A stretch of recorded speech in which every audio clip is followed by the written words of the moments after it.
To hear Senator Tim Scott's response to the president's speech. I think we'll do an excellent outline of what our party believes ought to be the direction of the country. With regard to the direction of the Biden administration so far, I think it can best be described as the Biden bait and switch. President Biden ran as a moderate, but I'm hard-pressed to think of anything at all that he's done so far that would indicate some degree of moderation. Debate is always the title, like the massive COVID bill, but with only 1% for vaccines and 9% for health care, or infrastructure, which is debate, but the details involve more money for electric cars than for most projects that most of us consider infrastructure. And, of course, a massive tax increase, undoing the 2017 tax bill, which produced the best economy in 50 years as recently as February of 2020. Or a bill styled as voting rights, which, in fact, is a carefully designed plan for the Democrats to take over all of American elections all across the country.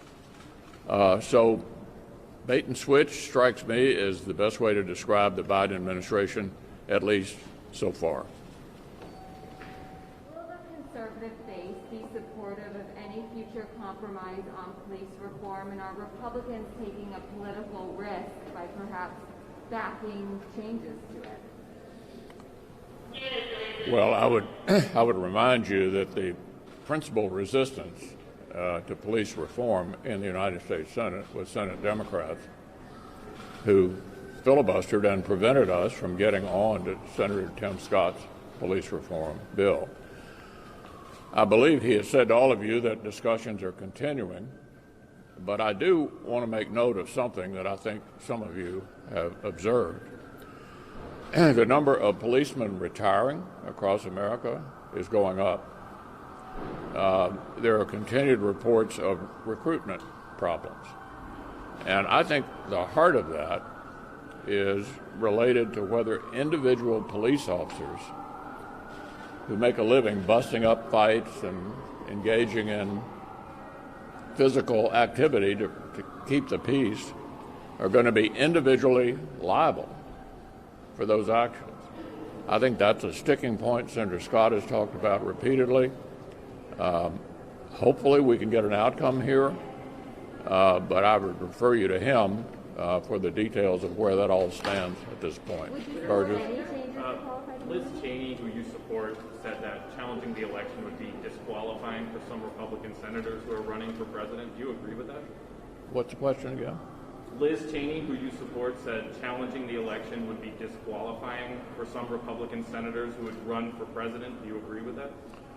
Well, she can speak for herself. I think we're going to have a lot of people interested in running for president, some of them right here in the Senate, and they'll be best able to decide, the best way forward on those kinds of issue discussions that will inevitably come up.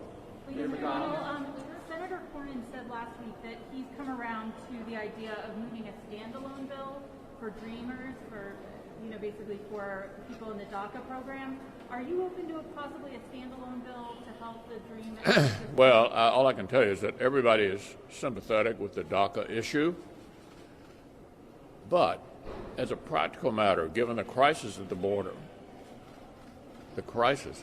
by any definition of what a crisis is, I can't imagine that we would take up an immigration-related bill, no matter how worthy it might be, without insistence on our part that we address the obvious crisis at the border that is directly related to what appeared to be an invitation by the new president to come on up.